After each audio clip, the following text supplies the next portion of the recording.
السلام عليكم ورحمة الله وبركاته. أهلا بيكم في فيديو جديد. النهاردة إن شاء الله هنعمل مع بعض البيتزا. هنعمل البيتزا المجمدة اللي احنا كنا شايلينها في الفريزر، هنطلعها مع بعض ونحط عليها الحشوات وهتبقى تحفة بالشكل ده، لكن احنا لسه عاملين العجينة بتاعتها دلوقتي حالا. شايفين العجينة سوفت وجميلة اهي.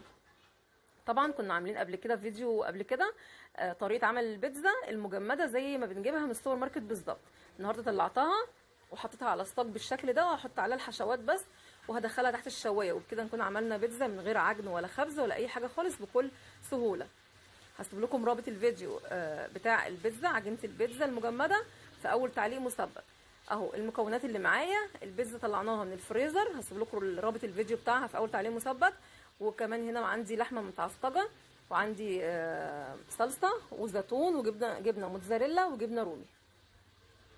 الحشوات طبعا حسب الاختيار، يعني انت حطي الحشوه اللي تعجبك.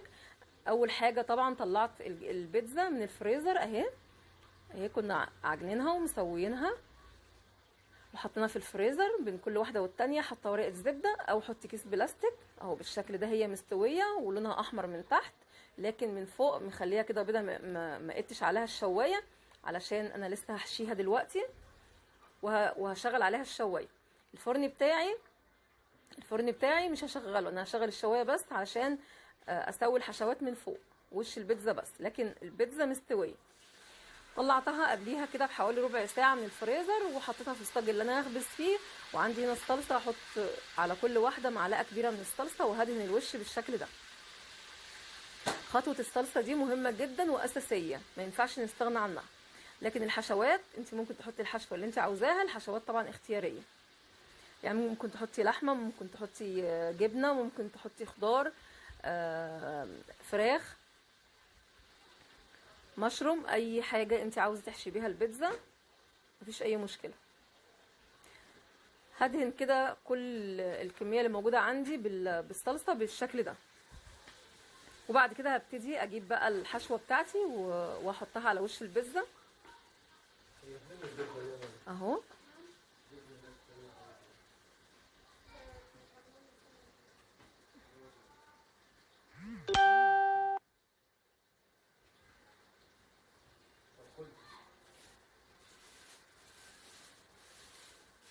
بالشكل ده هجيب بقى اللحمه وهبتدي بقى احطها على وش البيتزا. قلنا اللحمه دي ممكن نغيرها ونخليها فراخ او خضار او جبنه او اي حاجه انت بتحبيها. هنا اللحمه متعصجه وجاهزه، هحط برده معلقتين كبار على كل واحده، وبرده انت والكميه اللي موجوده معاكي. عايزه تزودي زودي، عايزه تنقصي برده مفيش مشكله.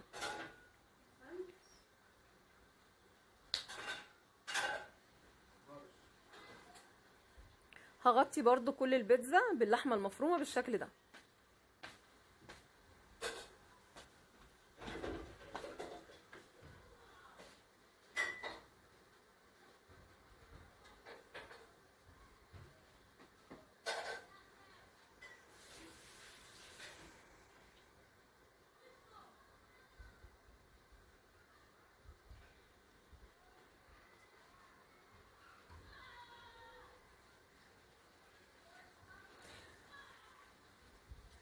هجيب بقى الجبنه دي، جبنه الموتزاريلا، برضو هوزع كده الكميه اللي موجوده معايا دي على البيتزا كده كلها.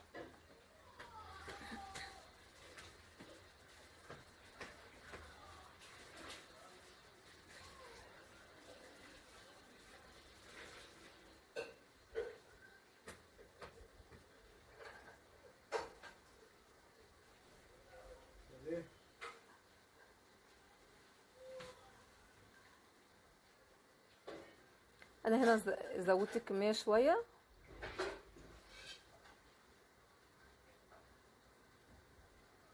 لو عندك بقى جبنه يعني ميكس جبنه حطيها، اي جبنه موجوده عندك حطيها، بس الاساسي الموتزاريلا عشان المطه بتاعتها. يعني لو عندك جبنه شيدر، عندك جبنه رومي، عندك اي جبنه موجوده عندك ضيفيها على الموتزاريلا. هجيب بقى الزيتون، وخلي بالك طبعا من الزيتون علشان ساعات بيبقى فيه نقه كده. اهو هوزع كده برضو الزيتون على وش البيتزا كلها.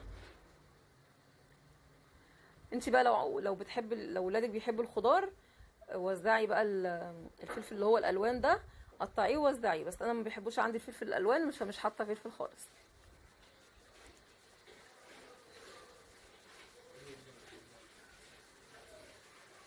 هجيب بقى الجبنه الرومي، انا بشرها في الكبه ومنعماها بالشكل ده.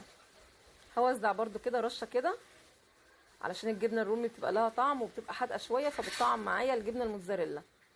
ده اقتراح بقى. ممكن يعني تحطي على وش كل بيتزايه بيضه، تضربيها كده وتحطي عليها بيضه. لو ولادك ما بياكلوش البيض ممكن تضيفي البيض على البيتزا علشان ياكلوه. لكن انا ما حطيتش بيض بصراحه، انا قلت لكم عليه بس ما حطيتهوش. انا عندي كده خلاص خلصت اهو. الاخر رشيت عليها رشه الجبنه الرومي وخلاص كده. هقيد بقى الشوايه وهقف جنب الفرن، علشان لو سبتي الفرن البيتزا بتحرق، ما بتاخدش اي وقت خالص. مش هنقيد البوتاجاز يا جماعه، هنقيد الشوايه بس. تقفي جنب البوتاجاز، تخلي بالك اول ما تاخد لون اصفر تطلعيها، البيتزا مستويه وتمام زي ما انتم شايفين كده.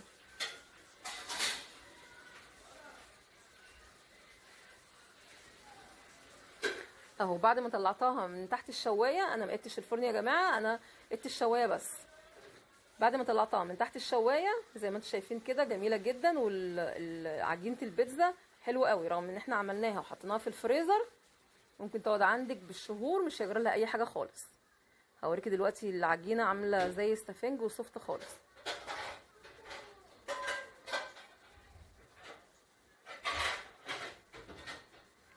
بس يا رب الفيديو يعجبكم. هوريكم دلوقتي، اقطع لكم حته وهوريكم العجينه من جوه عامله ازاي، بيضه زي الشمع وسوفت وزي السفنج. يا رب الفيديو يعجبكم، ما تنسوش تعملوا لايك للفيديو وتخشوا قناتي التانية اكلات نبيله، القناه محتاجه دعمكم. ادخلوها وفعلوا الجرس علشان يوصل لكم كل جديد. هسيبكم على الفيديو بقى، والسلام عليكم ورحمه الله وبركاته.